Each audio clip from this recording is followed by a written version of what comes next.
Yeah. Okay, so I will just say welcome to the formal settings. You've been here all week, so this is just one of your stations here. Second to last day, so I hope you will join as well. And še eno oblikovalsko pozno popoldansko ALUO uho. Hvala, da ste prišli. Thank you. The acoustics are really nice, actually. That feels good. And let us know if you can't hear us and you need us to speak up. Thank you so much to ALUO for having us, and to Soran and Domen for making it happen, and inviting us and organizing everything. And it has been really enjoyable so far.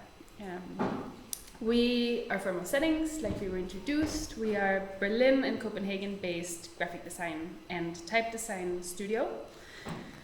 We work internationally with typographically driven graphic design, and typically within art and culture. And if we should describe our practice, it's a reflective practice, which means that we also spend a lot of time thinking about the role of the designer and engage ourselves in the field in different ways, and also in some ways work as authors or co-creators and not only form givers. And we try and oppose this kind of more traditional siloed idea of the designer as a form giver or stylist.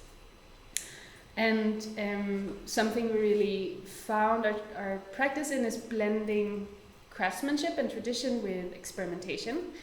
And we're definitely influenced by Scandinavian as well as a few different international design traditions. And we work on a mix of commissioned work and self-initiated projects, and those can take the form of typefaces, but also writing, exhibitions, like the one on Tuesday, and so on. I think when we say this like type and graphic design studio, it's because we have this reciprocal relationship between type design and graphic design. And we'll try and explain it. It's because we like to explore how type embodies meaning, like it has the content, but it also serves in all our work as the underlying visual element. We use type as image, and we use typefaces that are made by ourselves, but also very much from designers in our network. And sometimes graphic design can also just as much serve as a catalyst for the development of new typefaces, and we'll get into a few examples of that within the next hour. And like founded in the conceptual overall design narrative of a project can actually be the catalyst of a type design project. And the workshop that we're currently teaching with some of you is getting into some of those themes. And in this presentation we'll try and expand a little bit more on how we use type as a tool, and some of these ideas of levels of abstraction, and even how even illegible type can be a tool. So a little bit of like very long ago background. We just thought it was nice in the university to show where we started. So this is back in 2010, the year we met in our first year of our bachelor's study in Copenhagen. And I think this photo was taken something like 4 o'clock in the morning, which was a very typical time for us to still be in the studio of our school. And so we really used this like learning graphic design as also a tool for socializing back then. And you also see that everything was really like messy and chaotic, and we just together with friends explored a lot and had this already very experimental practice that could often go all the way into the night. And it was really like an atmosphere of sharing and creative community, which we really enjoyed. So after studying, when we went into the professional field and started our own studio, it was always something we tried to, like this mentality of curiosity, investigation and sharing was something that we always tried to maintain, even when becoming professionals. And that can actually be quite a challenge. because suddenly there are, in a new way, there are like a lot of other factors that play into your work that could make it more difficult to keep up this like experimental spirit. But we very much have done that by inviting others into our practice and trying in different ways to create these small platforms for creative exploration and development. And that could take the form of, for example, type sketching nights, where we gathered the community of Berlin to just sketch on some type together by hand while socializing. And we also have previously hosted a lot of different kinds of launches within publishing or magazines, for example, in our studio, and hosted talks and even art performances and so on. And we'll get into one of our projects, and that the first project we want to talk about is Momentum 12, which is a Norwegian biannual for contemporary art. And that project really ties well into this like community-oriented approach to design that we try to embody. So a little bit of background about this biannual. It's the theme of that biannual Momentum number 12 was Together as to Gather. And the way the curators thought about that was also very much like it took place on this small island in Norway, and they thought about driftwood kind of like coming from different places and gathering in this island. And also they thought about the visitors being able to walk a little bit around, both in the galleries but also around in the nature, and gather different like experiences. And the whole curation was done not by just one singular curator, but by a whole collective of 19 curators based in Oslo, but only one of them is actually Norwegian. The rest of them are from all kinds of different countries. So that was very much this collective spirit that was the starting point of the biannual. And the way they commissioned the design was also like in the same spirit, in the way that they actually put together like more like a design collective that worked together for about a year, rather than just commissioning one studio. So we actually worked together with Good School from Jakarta, which is a design collective, and also Studio 150 from Bangkok. And so we were working across like 7 time zones and 3 continents, and just like it actually became just as much a cultural exchange program as just a design project, I would almost say. So we also traveled a lot. We traveled before the biannual took place. As part of the process, we traveled to Norway to meet up with other designers and the rest that had to do with the biannual. And we also traveled to Jakarta. These are a few pictures from the first gathering in Norway. And this is then when we went to Jakarta and spent a lot of time with Good School, and then this was like our meeting room. And during that time, we also went around to visit different designers and print shops in Jakarta. So this is Binatang Press in Jakarta.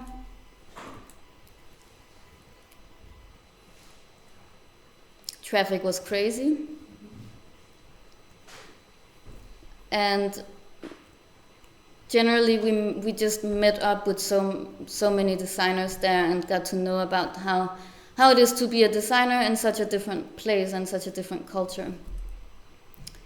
But the design that we developed together with the other designers was, we really tried to think like how can a visual identity made in such a big collaboration have emphasis on this diversity while giving a lot of autonomy to the individual designer as well, so that you don't feel like you're too limited by everything being this group that has to agree on every single thing.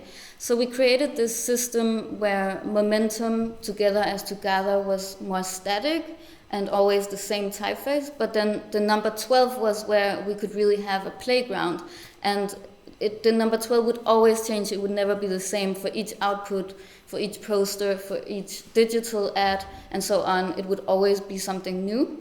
And that meant if I, as an individual designer, take charge of one design outlet, I can actually very much put my own vision into that and not feel so limited. And I think that was really key to make this like huge collective design process work.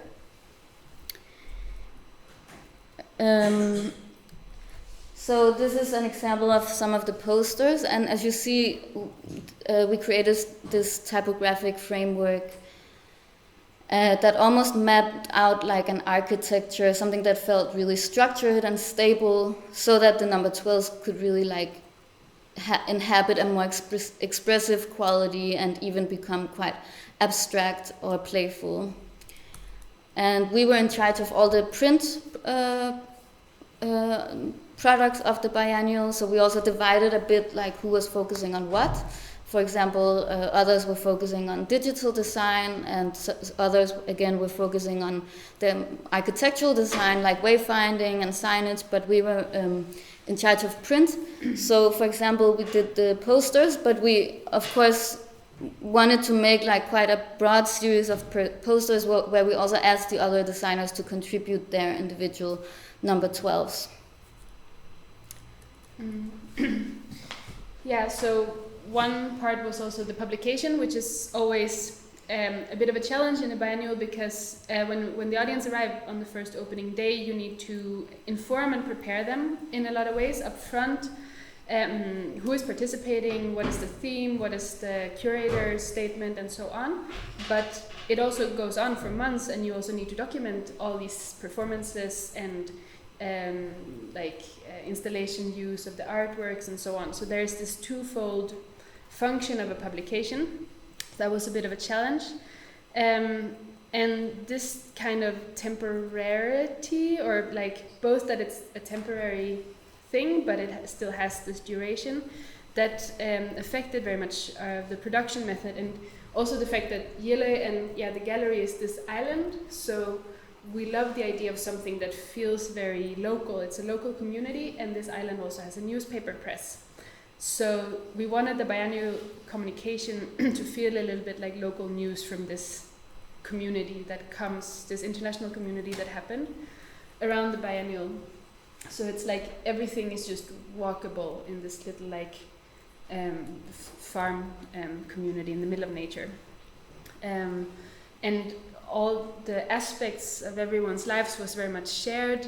All the artists and curators, like meals and sleeping spaces, and also because of Good School, a lot of like karaoke evenings was shared, and a lot of the artists during the biennial slept in dorms around in the building. So it was really a community with kind of a local communication.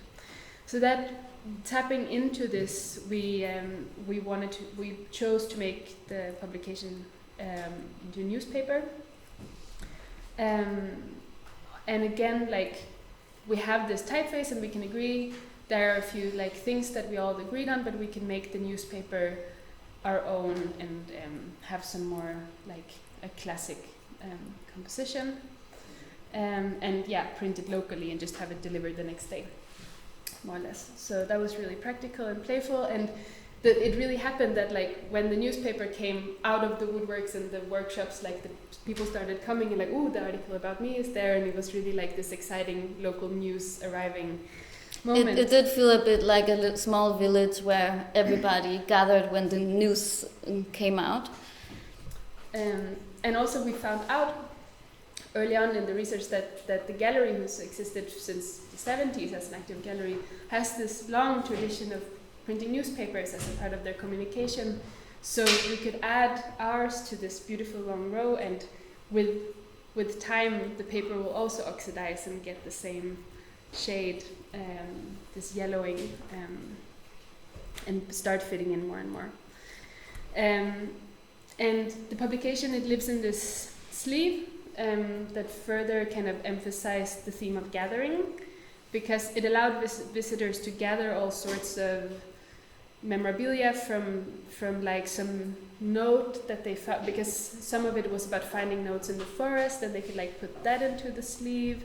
There was this big print workshop, so maybe they could put the print in there that they made. So it was this also a gathering tool, very like hands-on.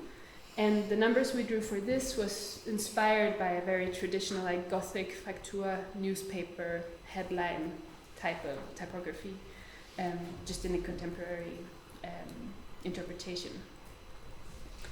And then this documentation aspect of it, because the newspaper came out from the beginning, and then during the whole exhibition period we could add these bulletins, which is just like single sheets that are then super expressive and colorful, just folded down to the same tabloid format as the newspaper. And we could print all the photos from performances and artworks, and also this was just the first one that presented how kind of the different groups work together in the organization of the biennial. And that meant that the back cover of the publication, it kept changing and updating. So also in a way the user or participant could curate how they wanted the outside of the publication to look. So just a few spreads. The like architecture, typographic architecture, was also a little bit inspired of this driftwood pieces fitting together and leaving space. And also this like biography index, all the artists and designers and curators were just placed completely alphabetically without any distinction or hierarchy, because there was a big point that there's not like the curators and then the artists and then like the designers. It was all like we were all the creators and participants and co-creators of the biennial. So that was also reflected in the typography treatment. Another project that very much take this fostering of community to another level is the poster sign tangle that we were been engaged in for many years, and it was it's called the Poster Sign Tangle. It's based on the Poster Sign Festival that we're a part of the team organizing, meaning also curating and organizing, but also very much designing this traveling design festival. This is the whole team, Siri Lee and designer Peter Volkmar. And it was a festival series addressing the political and social implications of visual communication, so very much a critical design festival, kind of the opposite of portfolio talks. And lasted for 2 years in 4 countries, connecting all the Nordic design scenes. So every 6 months we organized the festival, first in Stockholm, then in Oslo, then in Helsinki, and then in Copenhagen.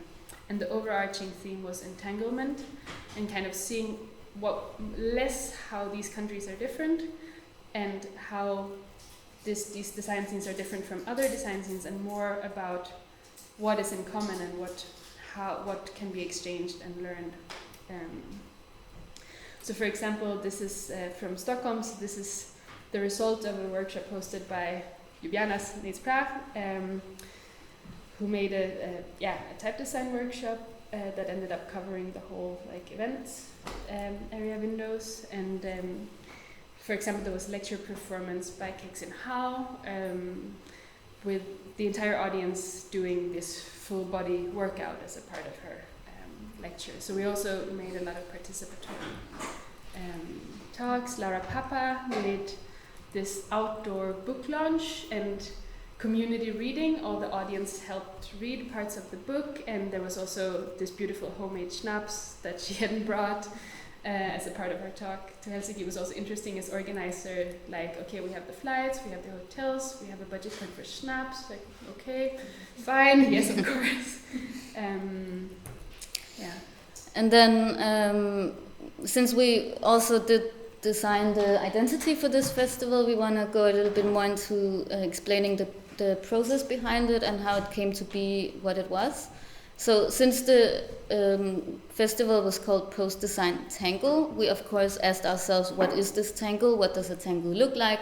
And the first thing we thought of was something doodly that kind of like wraps in on itself. So that's the first sketch that we did. And of course, because as we did say in the introduction, we always like to focus on type as main image in our work, we immediately thought, oh, well, maybe this kind of shape could become a path, to do type on a path. I'm sure many of designers here have tried to use this like Illustrator type on a path tool before. So not really knowing what it was that we were going to put on there, we just wrote something like AAA. And then I think we wanted to, okay, let's actually write something real. So we highlighted all the A's, and I think that's when we realized, oh, when I look at this, it's not actually the A's that look that interesting, but it's more so these black boxes that come from highlighting it. Because these black boxes start to become a little bit unruly. I can't quite control how they appear. And it's kind of like fitting for this whole theme that is definitely not about neatness or something. So there was this like element of losing control that we liked about this highlight. So then that made us think, okay, well, I kind of like the highlights, but I want to get rid of the A's. So then we just typed space, space, space, space, space, and on the whole path. And then we really thought the expression started to look more interesting.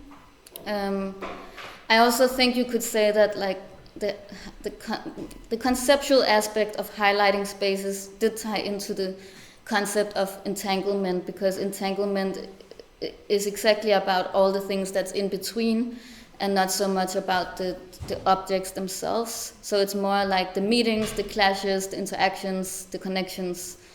It's probably not what a lot of people think of when they see it, but it's still like an underlying conceptual thought behind the visual, which we always think helps guide us in the process. So we like this, we like something about this, but it was also very impractical because, of course, the visual only appeared when we highlighted spaces, which was nothing when it wasn't highlighted. So we actually had to highlight it and then take a screenshot, and then we had to vectorize the screenshot, and this process was very bad. So we thought, okay, how can we make this like a nicer tool for ourselves that we can actually use? So we decided to make a typeface which now goes into complete abstraction. We thought this typeface only has spaces, but they are already filled and not empty. So it's just a space which is filled. This is an A, that is a B, that is a Z, for example. Doesn't matter, they are all the same, they are just a space that's filled. So no matter what you write with this typeface, you only get these filled spaces. That means when you highlight, you don't have to highlight it to get this, the black shapes. So we show a little video of how we could then work with the typeface. So basically we draw the path, then we put type on a path. First we just write A, the Minion Pro typeface is the standard, but now we change it to the typeface we called Entangle Spaces. And now you can see that we can actually edit the shape, just like we would with typography. We are like able to use the type size, we can slant it. Here we slant it. We can work with the spacing. So basically all these like traditional type editing tools we could now use for something, although it doesn't look like typography at all. And these were the kinds of tools we were felt most home in anyway, so we really liked that. And we also really liked that, again, like that we couldn't really predict, like, oh, if I make this shape and then put the typeface, and what if I try to slant it, or what if I space it tighter or wider, or what if I make it bigger.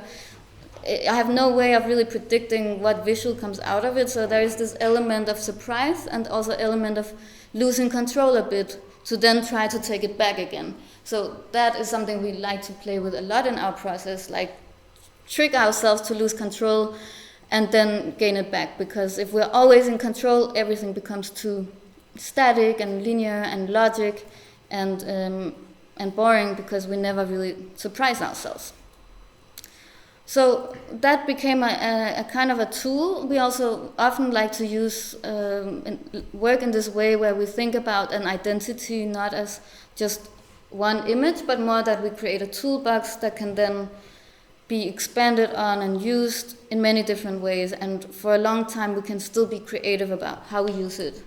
And especially for a festival like this, because we knew starting out we only had planned the Stockholm edition, and we knew it was going to last for the next 2 years and in very different locations and with very different speakers. So we knew we had to adapt and make each festival edition its own in a way. So yeah, the more it was a toolbox and the less it was set, the more we would give ourselves freedom. So yeah, we could use this type with complete abstraction, and it gave us, for example, these graphic shapes that we could then use as image boxes for all the static materials like posters, but we could also plug it into After Effects, type on a path and animate that path, and use that as a mask for the speaker presentations. And basically this animation would probably have been a lot harder to make if it was not type. If it was not a typeface, but if it was just form that we tried to animate in this way. So it came in like really handy when having to do all these different outlets. And also for each festival we could rethink how we used it a bit, so that it always felt new and fresh to ourselves to work on it.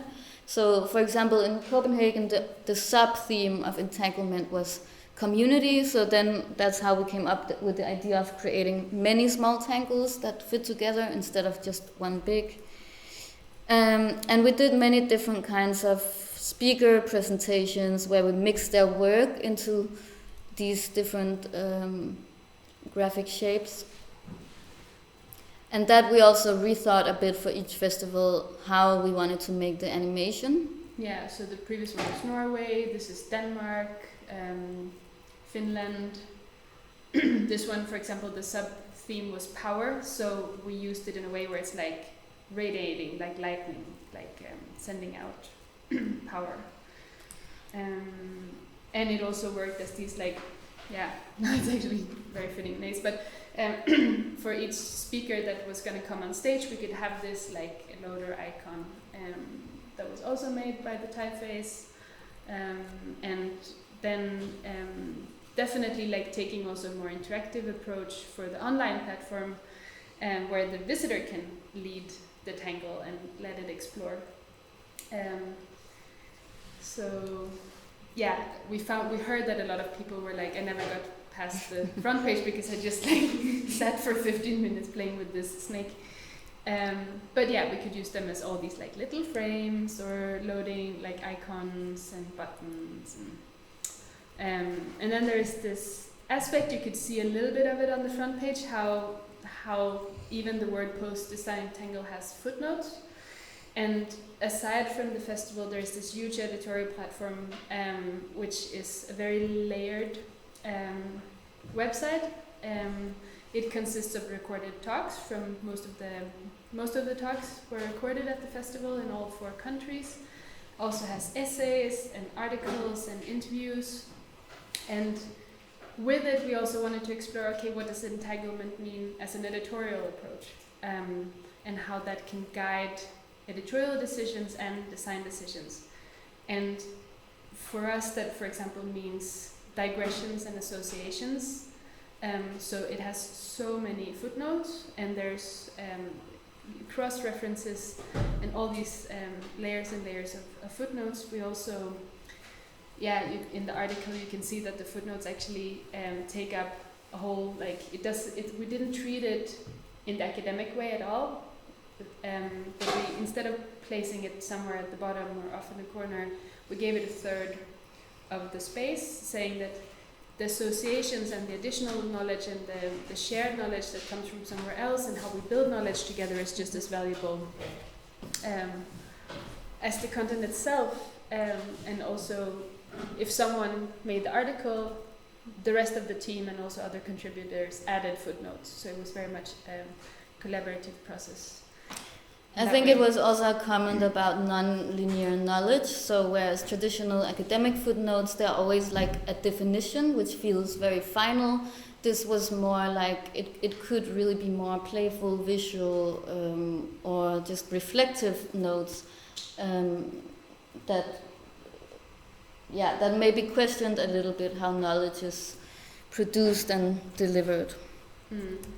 There's 478 footnotes on the website right now to explore and cross-reference. And yeah, the website is up and alive, so you can explore it if you want. In Finland, for the last edition, we wanted to see how we could take that experience of the website and make it spatial. So there's this whole essay written on a tablecloth, and around the edges all the footnotes are hanging off the edges. And these tangles, they really found themselves, like they came everywhere. This is also just in Slack, in our internal communication, we made tangle emojis as comments. Onto a project that is very much our baby. We've been talking a lot about projects that involve a lot of people, especially Momentum. Tons of people post, a lot of people, and now it's kind of very much all projects involve a lot of people, but it's very like much comes from us as authors, which is our book that came out late 2023. And in it we draw parallels between the book as a design object and the different cultural movements and political landscapes and economic conditions under which a book is created, and kind of trying to figure out where design decisions come from. So it's definitely not a how-to book design. It's very much like, why book design?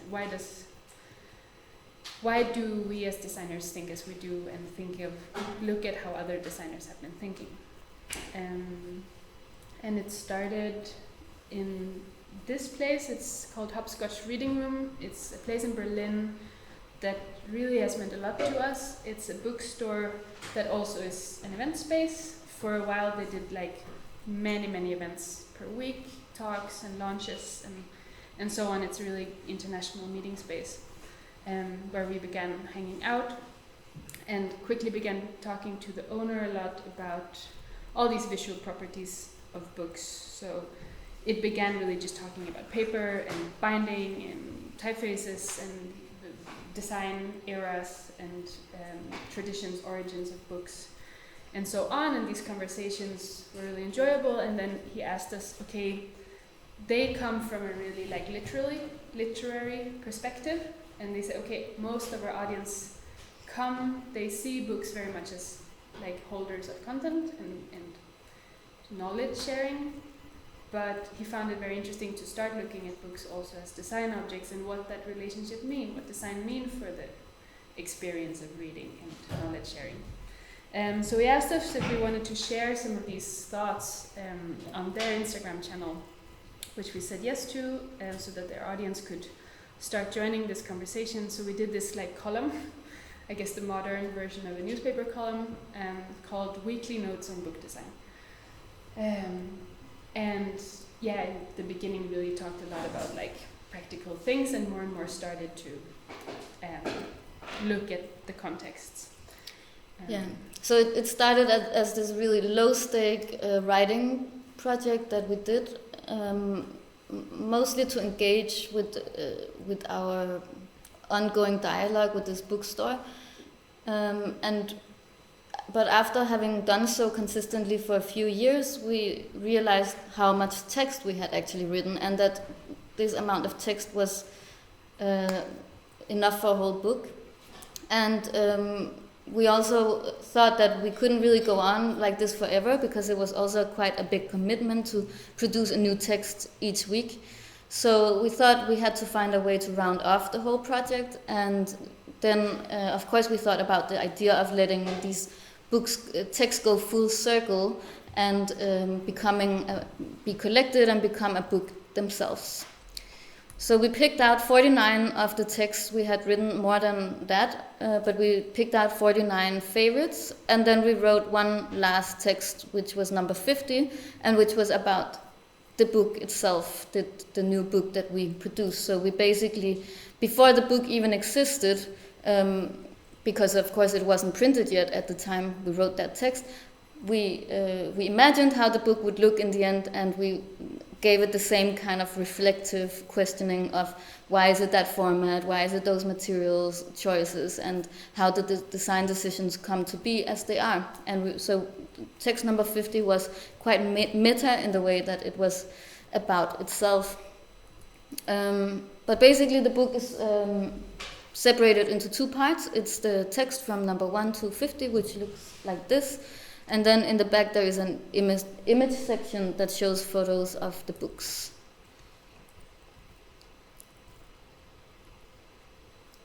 And it was, as we said, it was initially thought of as a really small local project aimed at the community of Hopscotch Reading Room in Berlin. And therefore it's like really fascinating for us now to see how widely internationally this book has come out. It's really being sold like across most of the world in places like MoMA PS1, Stedelijk Museum in Amsterdam, Do You Read Me in Berlin, Counterprint Books in UK, and Centre Pompidou in Paris, and it's in Taiwan and in South Korea and in so many places. And there are so many people who take all these photos and post them or tag us, and it really feels like this book is way more well-traveled than ourselves, and it's sending back all these like small postcards from all over the world.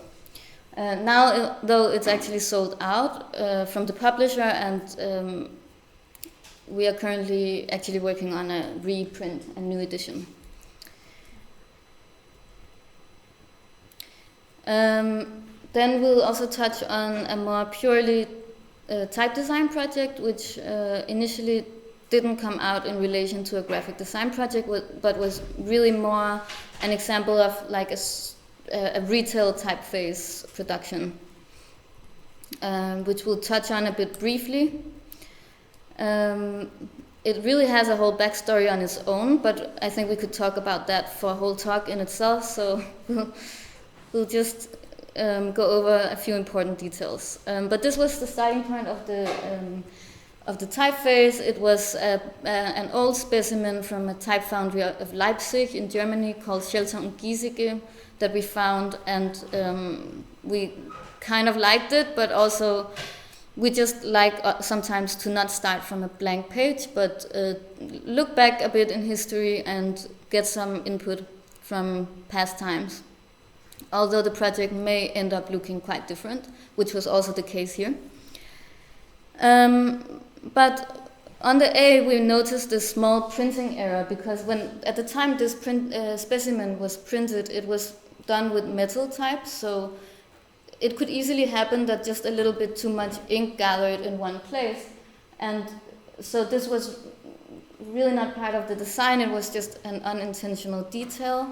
And my first idea was to remove it or like smoothen it out. That would be my impulse, but then I actually decided, okay, well, maybe it's more interesting to try to see if we can over-exaggerate this mistake and make it become a design characteristic instead of just smoothing it. And first I did that on the A, but in the end it actually became a running through design characteristic, one of the main characteristics of the font applied more broadly across several letters. This is just showing the four masters of the typeface, and this is showing some of the weights. And I also created this huge family of alternate characters. Some of the students have heard a little bit about alternate characters in the last few days, but basically I wanted to give the user the choice between the standard characters that are much more like widely usable, and then this alternate characters that are way more ornamental in its expression, and gives way more specific characteristic to the whole typeface. And then another key aspect of the typeface is like the many ligatures, all the way from functional ligatures to also more playful ligatures, and especially like the stacked ones, like the WWW became like a key aspect, which was also applied on the X's, was also another stacked ligature. And that typeface then got published with a French type foundry Blaze type in 2022, and back then we did our first type design exhibition, which was hosted at Berlin Letter Museum, and that has continued into our practice since then, but it was our first attempt at trying to see how a type specimen can become something spatial that interacts more with the architectural surroundings and with other design elements such as interior design or sculpture.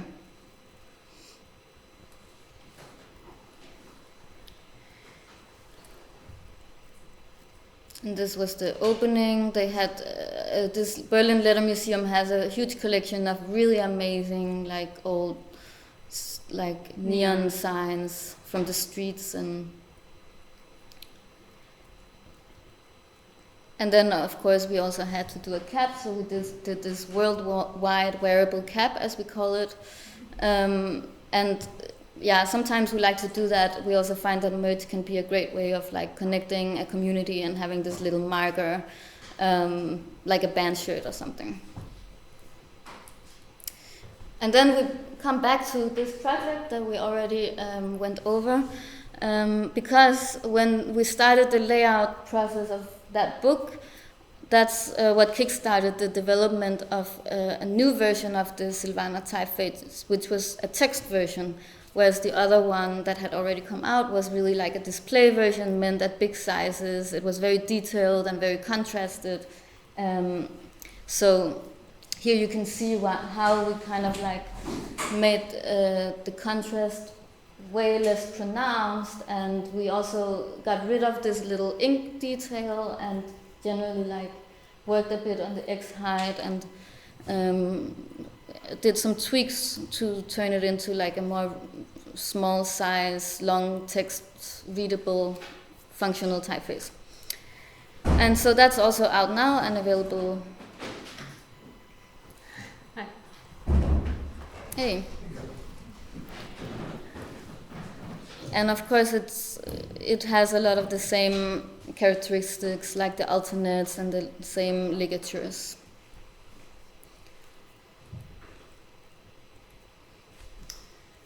Yeah, and that launch we also marked by an exhibition. We've had started this nice tradition now in our studio of, also because these processes are usually very long. The first Silvana process was 2.5 years, and like marking this, there's not a lot of tradition in the type design community. Often a typeface will launch maybe with an Instagram post or maybe like a mini website if it's very ambitious, but there's not a lot of fanfare. But also, not a lot of reinvention of how a type specimen can look, and that's why we like to carry on this tradition of exhibiting. So the text version was had its exhibition launch at the gallery in Copenhagen, and then followed by one at a project space in Berlin, where Søren also joined us. This was the opening there, and that's also what brought us. One of the things that brought us to Ljubljana, because the Tuesday night at Malagalleria, some of you were also there, which was very, very nice. Because of this collaboration that came about around the process of making this new edition of the exhibition, and the collaboration, because collaborating with Look Back and Laugh Books, we wanted to also think further about this type specimen idea, and he was the publisher of this semi-specimen, semi-art book, which was the companion piece for the exhibition this time around. The theme for that, or the concept, we wanted to use the idea of wine and water glasses to symbolize the usage and the qualities of display and text typography. So wine glasses with this delicate, high contrast relationships that is taken out for the special occasions that would represent the display typography, whereas the sturdy, everyday, utilitarian water glass would represent the text. So that we carried on with a lot of illustrations by Jakob Grönbeck, who's a really good Scandinavian illustrator, and also these beautiful poetic stream of consciousness poems by artist John Singwan Lee. And Søren, I think you brought some here as well, if anyone is missing a copy of this publication. And from there we'll go into another typeface as well. And this is a slightly different project. It's called Grammar Sans. We call it a sans-born typeface, exploring its own script-like qualities. So basically, it's formally it's a traditional sans serif typeface, but then it's using the open type coding technology that would normally be applied on a script typeface. So this is the idea of like merging two different type classifications together. So far, it only comes in regular and italic, and then these additional cuts that we call join regular and join italic. And just to quickly explain this open type feature technology, which makes it different from a ligature. So if two letters are connected or may be free, up to free, then you can create it as a singular glyph, and then that would be a ligature. That works great in many cases, but the issue for what we wanted to do in this case is if the H and M are already connected, and I also want to connect the next M, then the first ligature will disappear and another ligature will come. So they will never be all of them connected. Whereas this would be like consisting of contextual alternates that are put together by an open type feature where the letters can actually react to each other and are not created as a new singular glyph. So that means that you could have any kinds of variations of letters in long strings and continuously keep developing these connections. So with the example of a you could go beyond just a short but also continue potentially into 1,000 endless hums. And these are a few like more real examples of what you could do with that typeface.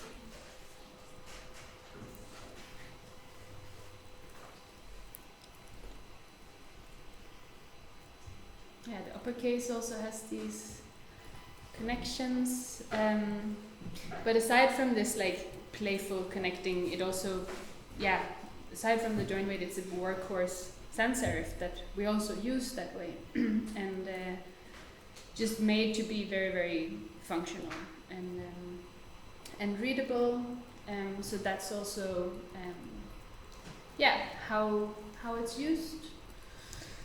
It also has a few of these connective open type features, and also alternates for 1 and 2 story A's that both can do the connection, and some very geometric punctuations. And the reason we just mentioned it is because it was we were commissioned to do the catalog for the Most Beautiful Books of the World exhibition. I don't know if you know, but most countries do the Most Beautiful Books of the Year. And then they are all sent to Leipzig, and there is another jury selecting the most beautiful books of the world that year.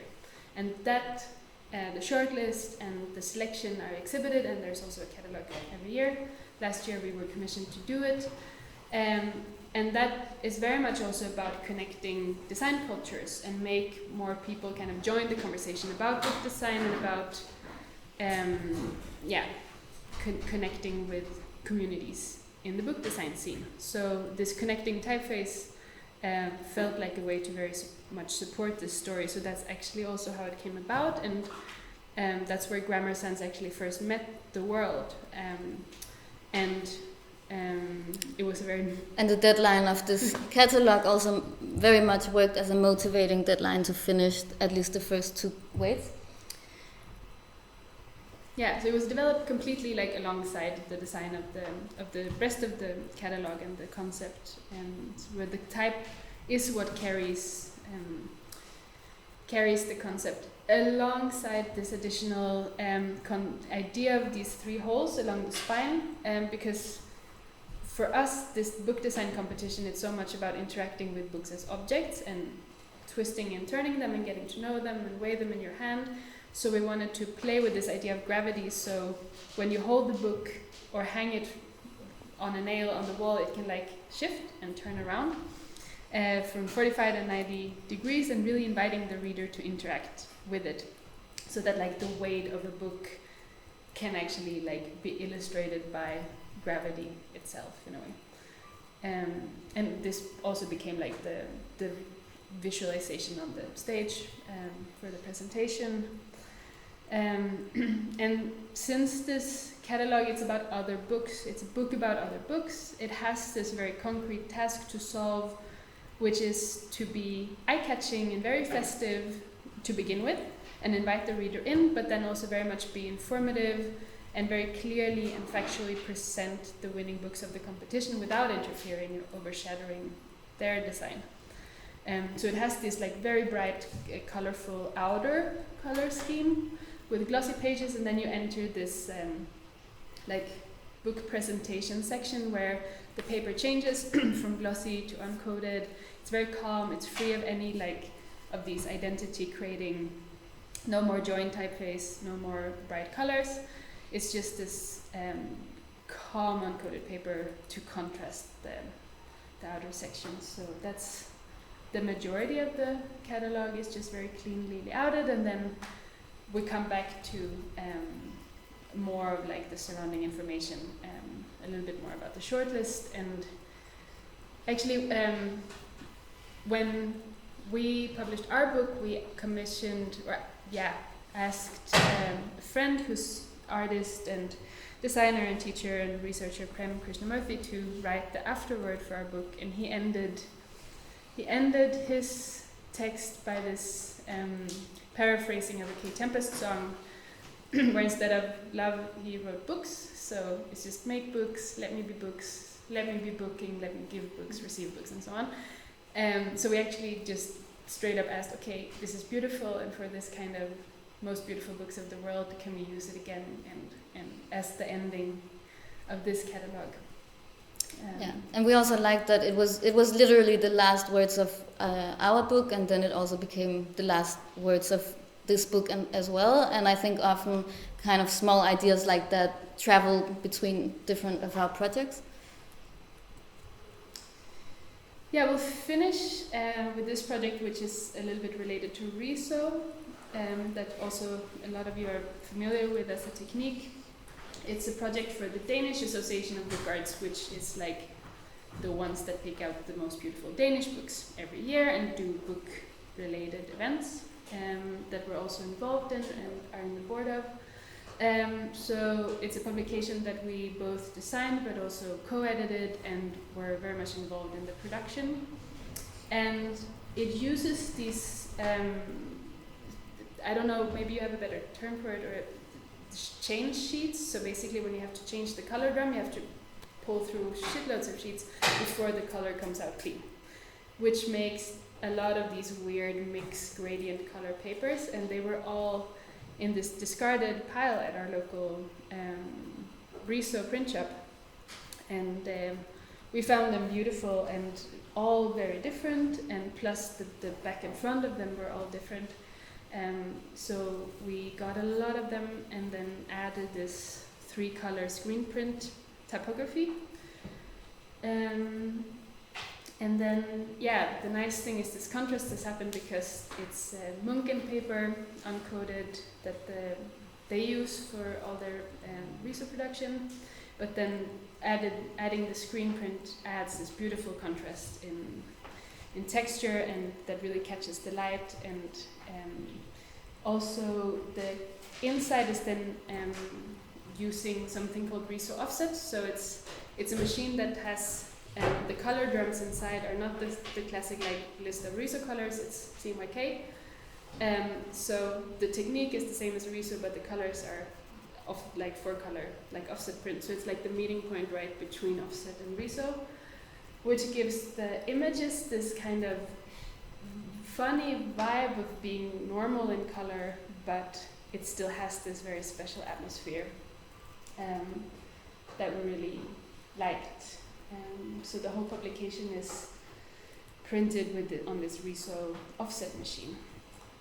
With 4-color print, and it's also fully set with Silvana text, so it has this very like booky, pleasant to read atmosphere to it. Again, a publication about books. And Yeah, so to us, type, as you've seen throughout this last hour, type can really contain the whole spectrum, all the way from complete abstraction to this pleasant to read experience, as we see here. It can really provide both form, concept, expression, and friction, as well as function, just in one thing. And that's why we rarely find it necessary to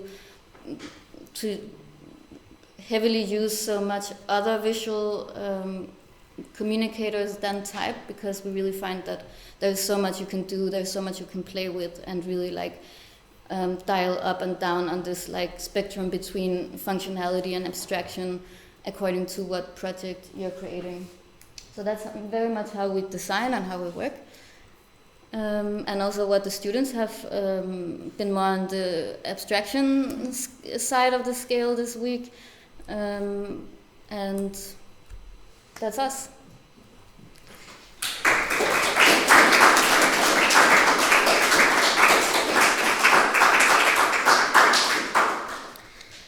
And there is also some time for questions or conversations, so please feel free to ask.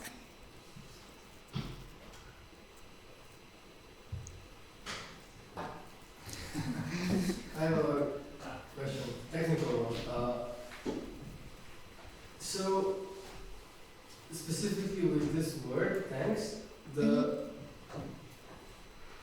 it replace it? I didn't understand technically. It adds something between the letters, this connector, or it replaces with an A and K?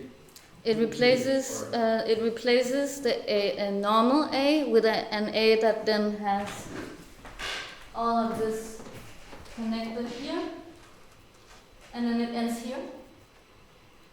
And then it replaces the normal N with an N that also has this. And then this is just a normal K. Okay. So it's a lot of code. It's a lot of when an N comes after an A, the A has to change to this. But but this is then not an N actually, right? This is an N dot corner or whatever I called it. So I also have to tell it. But if an N dot corner also comes after the A, you also have to replace it, and so on. So it's like, it was mostly just like a big technical exercise in structuring that all the right letters replace at the right time. And then the spacing after the A with this connector is always the same one. as before. So I don't like if it's shifting, so it's always still the same. Actually, it's not the usual glyph substitution. Yes. It is. Like in a script font, like if there's 2 A's in a word and you replace one of the A's so it looks more organic, it's the same logic. The code is literally something as simple as when, I can't remember the exact code, but when A, N, then A dot corner N, and so on. But becomes very complex because some of the connections are also sitting like an I would have the connection not at the bottom but at the top, and then if a V comes, it has one connection, but if an N comes, it has a different connection. So it also has to get the right connection for the right letter that comes next, and yeah. But do you have to define all the pairs between the words? I separated them into groups based on their form. So some of them have the same, can use the same connection. So I had to separate them into different classes based on their form. And yeah, so I maybe had like 10 different classes that I could then call instead of writing every single one of them. Is the TH a ligature? I can't remember. TH is a ligature, yeah. So I actually did add some ligatures as well, which are just a little bit different. Like the TH, that is a more like, yeah, that is actually just a ligature. What about W and I? No, that's not, that is a connecting, yeah. I mean, all of them are connecting except for, I just added 3 different ligatures or something. That has like a slightly bigger both. Ah, yeah. Yeah.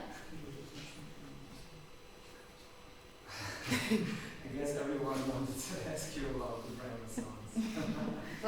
Was that also your question? Yeah, I also wanted to ask. But it's nice that's like very specific for this type of crowd. Like But so when the pair comes, the whole glyph changes, or only the like corner component? The whole glyph changes okay. into another. So it's not like the component suddenly appears. No, Okay. but it's the whole new letter that it's replaced with has exactly the same design, except it also has this connecting corner thing. Yeah. Actually, it's ligature feature, but with classes. Yes, but a ligature is one glyph. merged. A ligature is one glyph that has 2 characters inside one glyph, and that is not. Then you can't really like get all these different variations, because then I would have to have maybe 1 million ligatures. Okay. You know, because I can't know how what the user is gonna write. Maybe they're gonna write GIUM as we saw here. Maybe they're gonna write HIM. There are thousands of possibilities, or millions of, actually endless of possibilities, I would almost say. So that's why I had to do it in this way, where it just has to react to each other.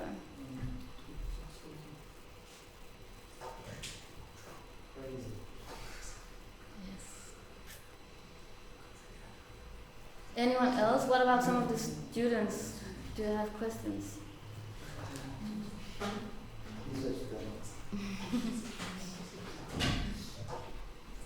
Yeah, I have a question.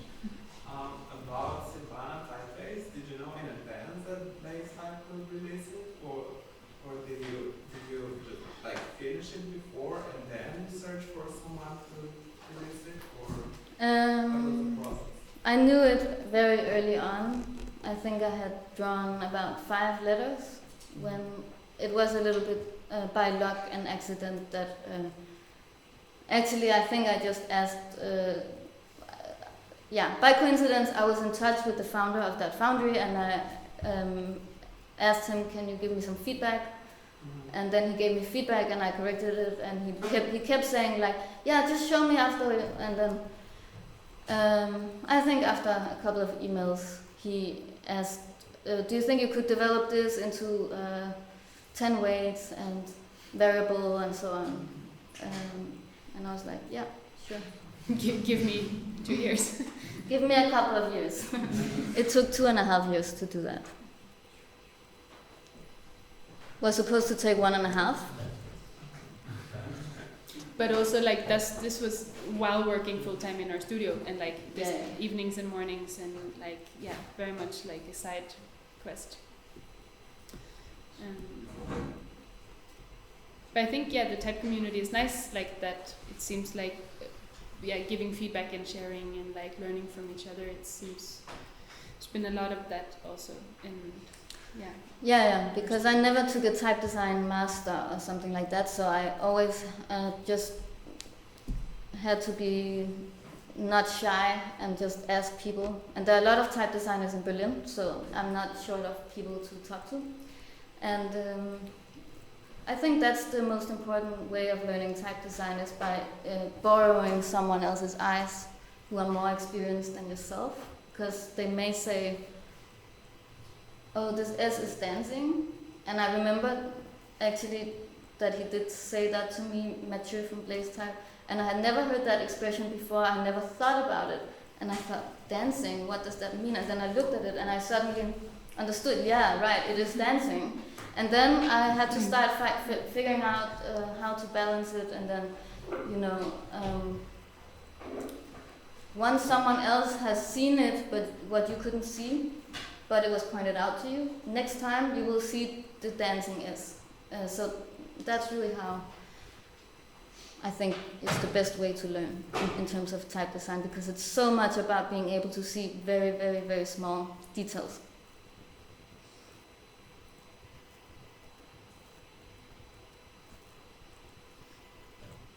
Yes, Tom.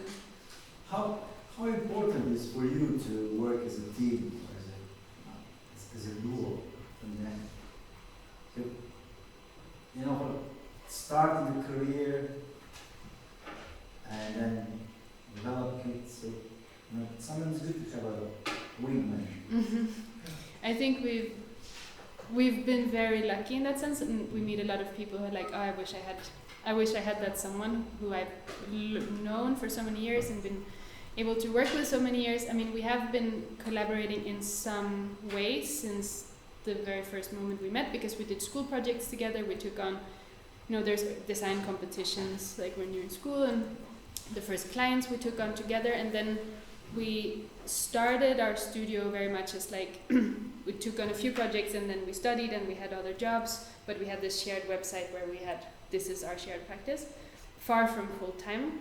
And we did our own things too, and we were working, and you were in New York and working with Adobe and publishing, and I was doing a master's, and we were very much also working separately, but it was always this safe haven of being able to return to the creative collaboration. And I think, yeah, for a long time we were very much interested in the same things and good at the same things, and at some point we also, both because we started to realize that, okay, we are interested in different things too, and we should maybe specialize, but also for practical reasons. If we're a studio and a business, we should actually, it's better if we can complement each other rather than overlap. So it's also been, in that sense, working as a duo, like more and more, it's crystallized that Siri is the art director and like more of the vision and concept creator. And I really love talking to printers and like researching material and like the banter of like having some technician on the phone, like that part, and honestly like dealing with the bookkeeper and invoicing and like this kind of department. And the studio very much needs both. And so when the concept and the thoughts are coming together, and like also the foundation, and we are getting paid, and then there's this big middle part of implementation, and like the principal layout of the book exists, but actually sitting down and just like layouting the 350 pages, we might as well work like, we're both as likely to do that, and we're both classic graphic design craftspeople, but yeah, Siri has the art direction role and the type designer role, and I have more of a studio manager role. So that is also very practical, being two people. Any advice for younger colleagues? When start their own practices? I mean, first of all, I have to say one of the most important things that I think we both take out of our studies is each other. Like, you don't come across that many designers that easily and get to know them on that level again. So I think the other people of the studies is one of the most valuable things. And it's so valuable when you come out on the other side too. It's also that network, even if you don't work together. Maybe one of the others is working in an agency, and then they also get you in or something. So this study friends are becoming your creative community on the other side of studying. So maybe that as well as just starting, because when you're studying, you're very safe.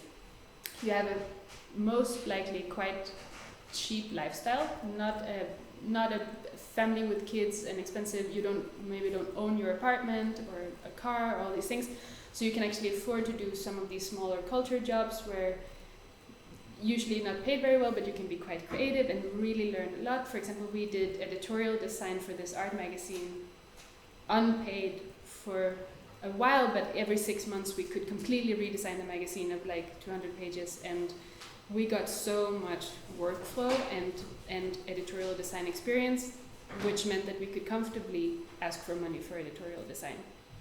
And also that art magazine, the reason why we didn't get paid for it back then was because there was no money in this magazine. The people running it were our own age, but they came out of the art history studies, for example. So they were the team putting together the content of this magazine and doing this whole editorial for the first time. And they are now the people working as curators in the museums. So then they are also still getting us jobs there. And so I think that's also very important in the beginning to just do as much as you can with people that you have around you of your generation or older, I don't know, but get some experience and play with it at first. And also do different things, because I think just as important as it is to find out what you want to do, it's quite important to find out what you don't want to do and what you don't enjoy doing or where you're challenged. So we in the beginning we took on anything, and then more and more you found, okay, this is, other people are better at this or this style or this field or something we don't want to be within, but we do want to be within some other things, and that's the only way. You can't just sit down and know I want to do this and this and this. You have to find your way there. So it's not like we sat down 10 years ago and thought, let's make a type and graphic design studio working in the cultural fields. That was not something we knew from the beginning that we wanted to do. So we thought we would actually do a lot more like branding and visual identity. We come from more of a like visual identity training more than we do. We do visual identities, but like I think like we thought we would enjoy the branding side and the commercial side more than we ended up actually enjoying it in the end and wanting to be in that field. I also worked in an ad agency, and that's how I found out that I absolutely do not want to work in advertising. Like, it's a horrible place to be. So, that's, I guess, also my advice.